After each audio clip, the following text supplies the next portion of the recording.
And so, since I do have the luxury of a center stand, all I need is a small floor jack to pick up the front end of the motor. Stick it under the motor anywhere, because most of the weight is balanced on the center stand, so it doesn't take a whole lot of weight on the front of the motor to lift it, just a little bit. 50 pounds, 100 pounds, I don't know, it ain't a whole lot. And jack it up, and as long as I'm on metal, I'm on the metal frame there under the motor. Jack it up until it's sitting on the back wheel. Now, I'm not crawling underneath the vehicle, so I'm not putting jack stands under it, but for you safety sallies, if you want to try to find a place to put one, you can, or put two of these little jacks under there. It's kind of pointless, but I am going to start taking stuff off of here. I had to do a little bit of work on the caliper recently to try to free it up some. It was sticking, it was locked up real tight. Got it freed up some. It's workable now, but it's 30 some years old. 6 years old, I think, I don't remember. So that won't last. I'm going to go on ahead and put kits in them and change the front tire. Somewhere on this front tire, let me find it, I got a spot that I was concerned about. It was on this side, so I bought a new tire. It's right in here underneath this arrow. Let me zoom in and see if we can get a close-up on that. There's a crack in the tire there, and so I thought, well, I don't know how old the tire is. It's not worn out, but I hardly ever drive it. And with that crack in there, there's some dry rot going on. I got a new tire there. We'll change that too while we're at it. So we start pulling stuff off of here, this piece right here, and it's going to be identical. We're only going to do one side on camera because both sides are identical. The only difference is on this side you got a speedometer cable to take off, but self-explanatory. So this piece here just pops off.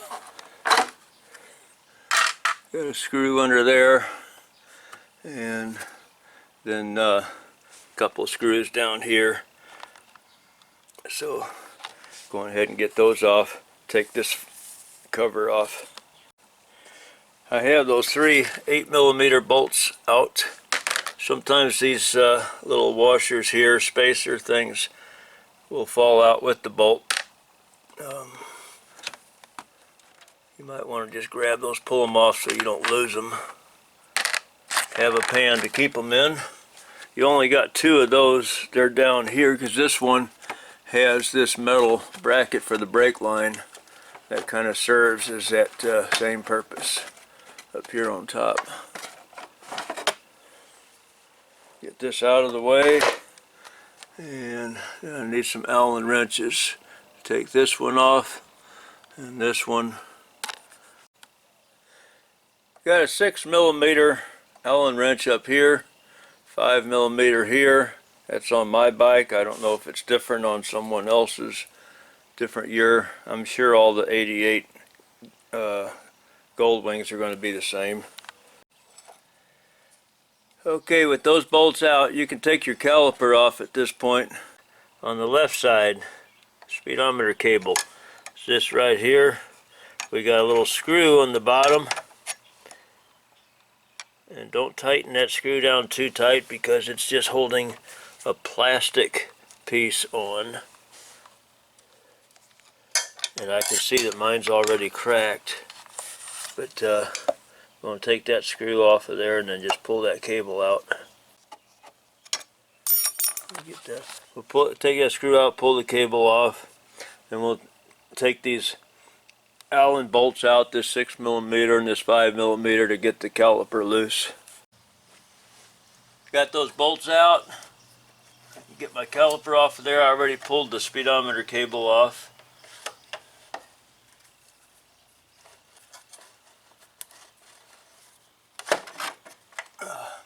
Okay, got that off of there. Loosen up these on both sides. You can see that kind of clamps on an axle pin in there. Back on the right hand side, loosen up those two bolts that clamp onto this axle, and 22 millimeter with an impact. I already broke it loose.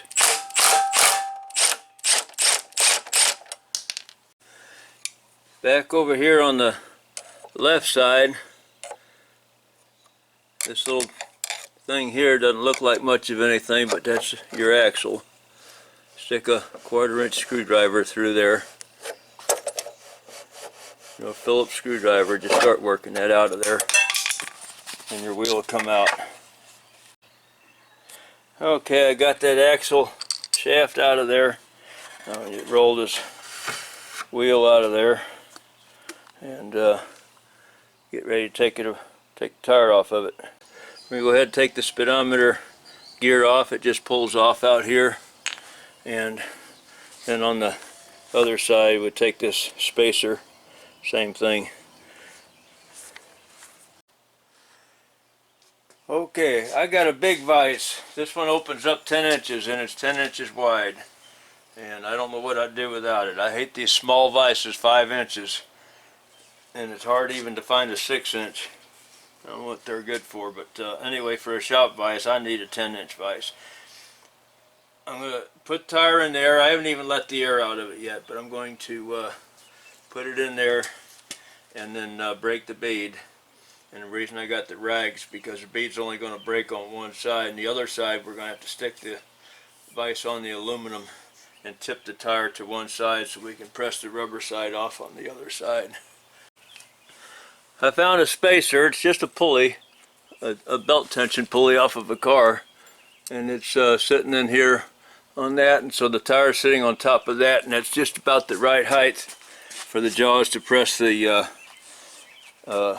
tire off. I gotta let the air out of it yet. I just wanted to get this thing snug down and in position. The air is out. Let's see if we can pop this thing loose.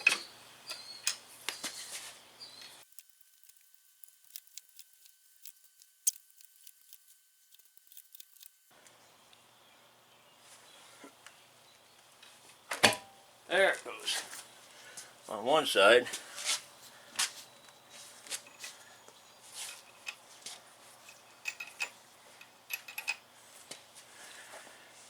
It broke loose on this side. Now I gotta open the vise and put the metal side, this metal side over here in the jaws, and press the rubber in on this other side. This time I got the metal side clamped in the vise over there, and I got a piece of hose under here. It's the only thing I could find that was close to the right size, and got the whole thing leaning over like that so that it's not standing up straight. And so got it set in position to start cranking it down, and if it slips out of there and I got to reposition it, oh well, it might do that. Okay, we got that side popped loose. I just hope we didn't press it back onto this side. But anyway, I'm going to go ahead and put some tire lube on it and see if I can break it down the rest of the way. Looks like it's going to be a fight, but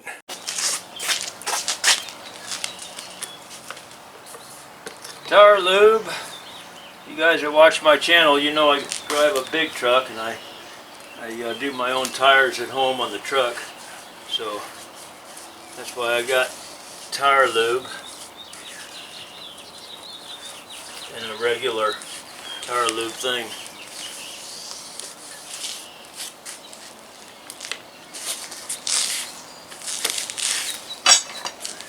And these tire spoons are for a car. I've got smaller ones for motorcycle, but I don't know if they're going to fit on this. They're better for bicycles.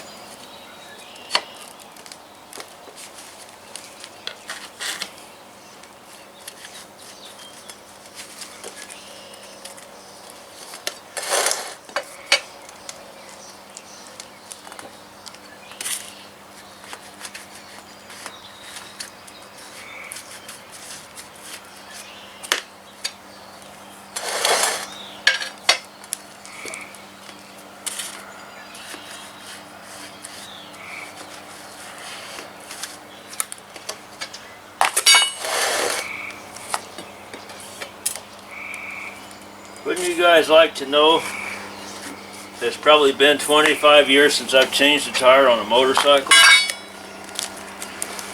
Done a few on bicycles, not very many, and a lot of them on trucks.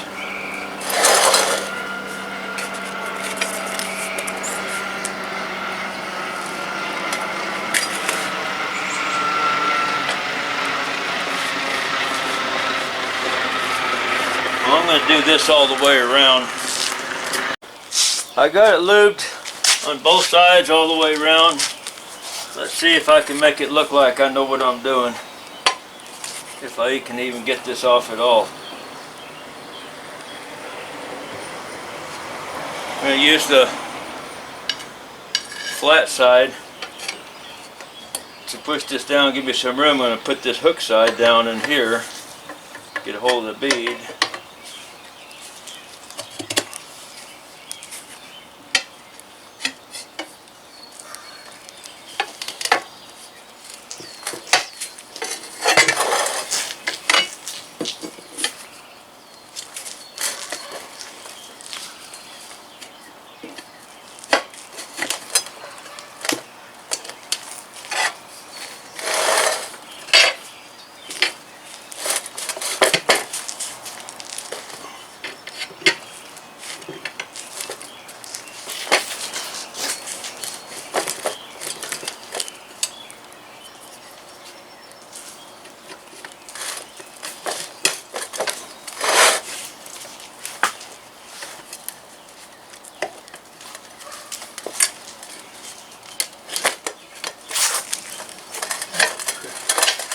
Got both beads that time.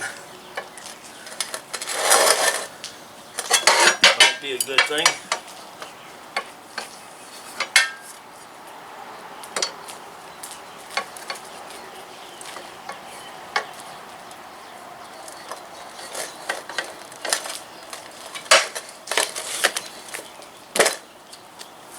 It's time for both beads, but I got them.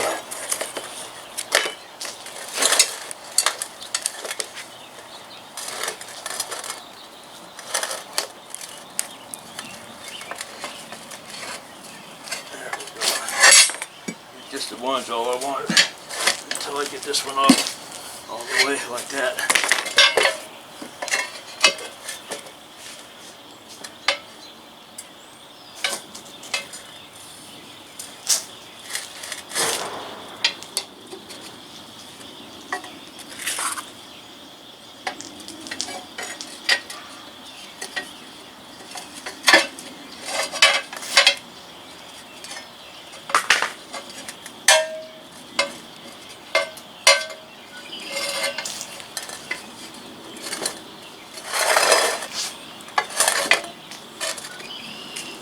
Got my hook side underneath that bead over there.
I might need 3 of these bars.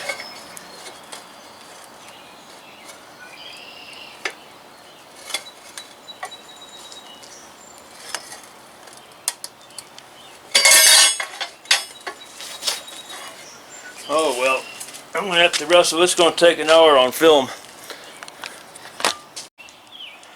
I got it. It was a fight. That's something I guess I gotta learn how to do.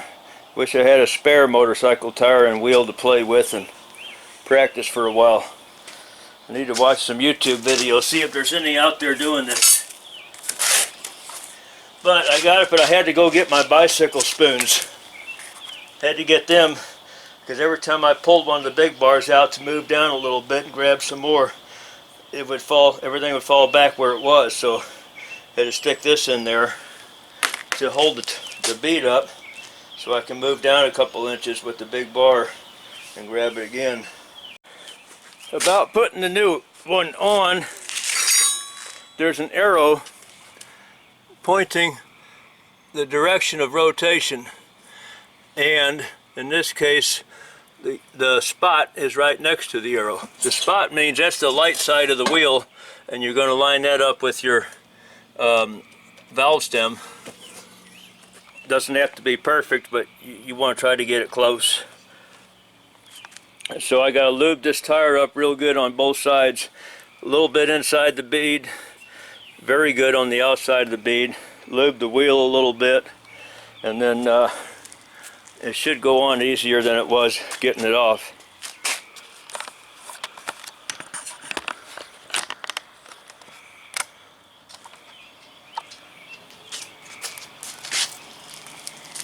This is my speedometer side, so this is my left side of the bike, so the rotation is that direction. That's the way the tire goes on, just like it is right now.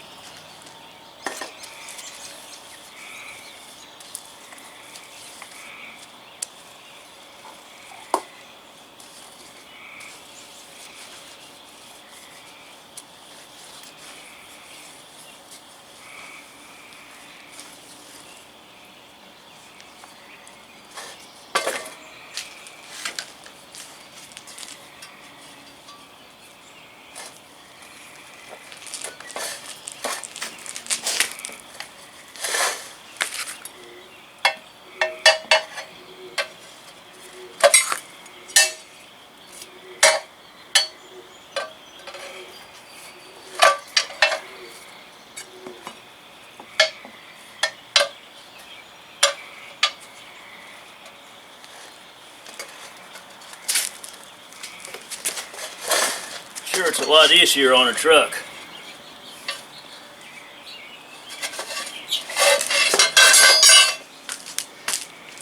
Looks like it's going to fight with me a while. The truck, I can just stand on one end of it, and it goes on.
don't know how long that took, but it ain't worth the fight. For I gotta learn how to do this.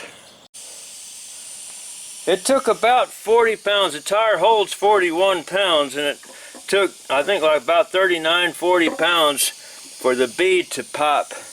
It popped on one side, but I could see this little line about 1/8 of an inch from the metal on the tire, that little line going all the way around. Part of that line was underneath, and it wasn't out.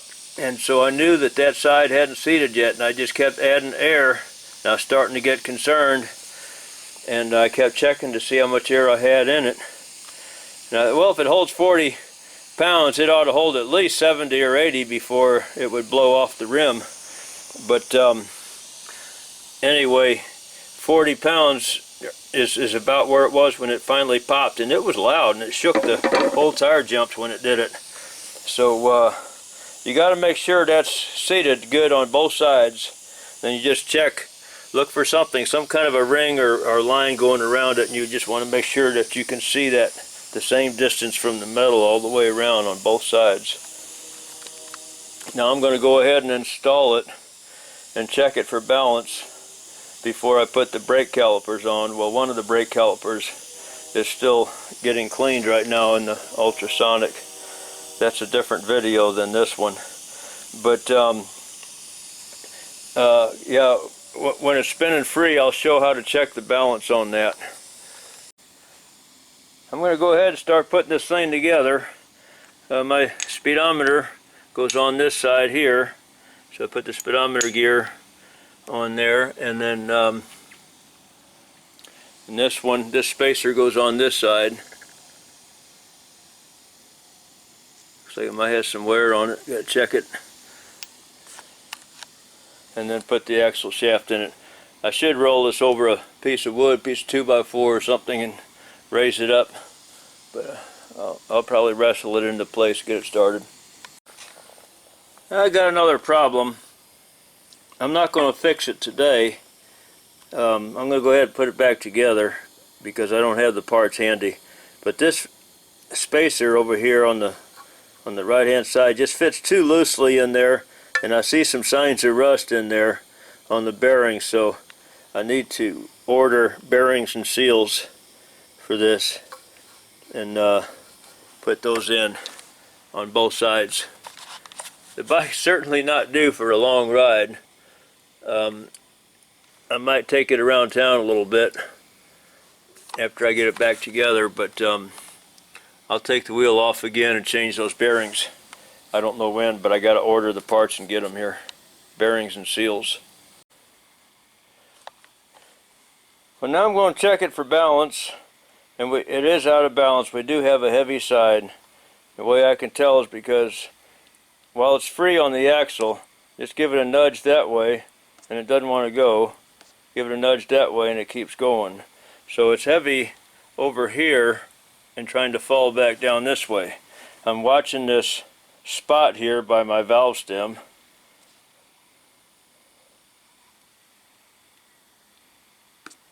This, of course, is not a computer balance, but it's better than no balance at all.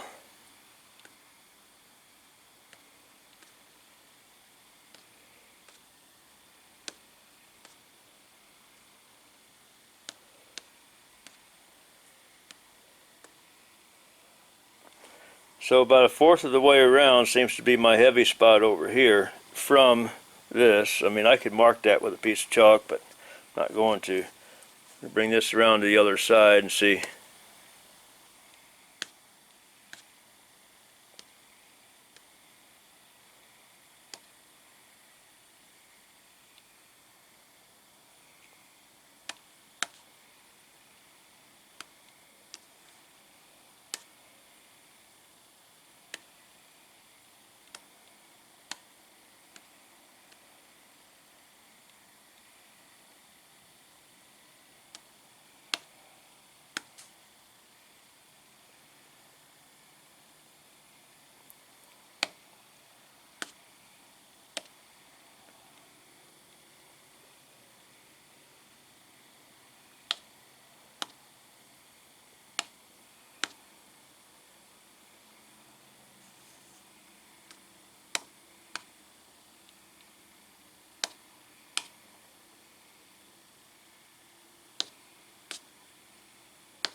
Okay, right about between here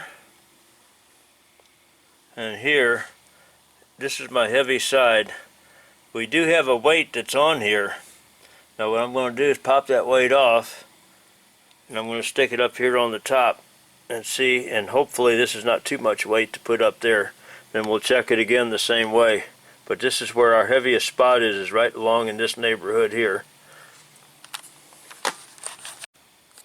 I took the weight off, but before I put it on top, let's see, maybe that weight was just enough to make us heavy on this end, because it was already down here.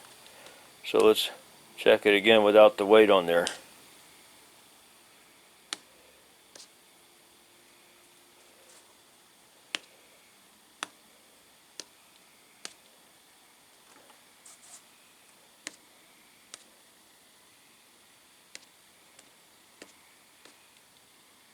Okay, we're heavy over here.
Well, we seem to be heavy right around close to the valve stem area.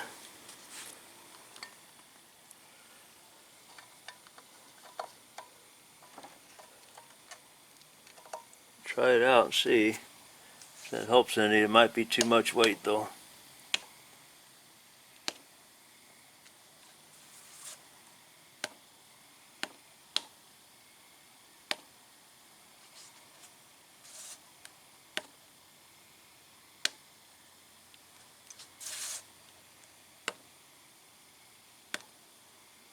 Seems pretty good now.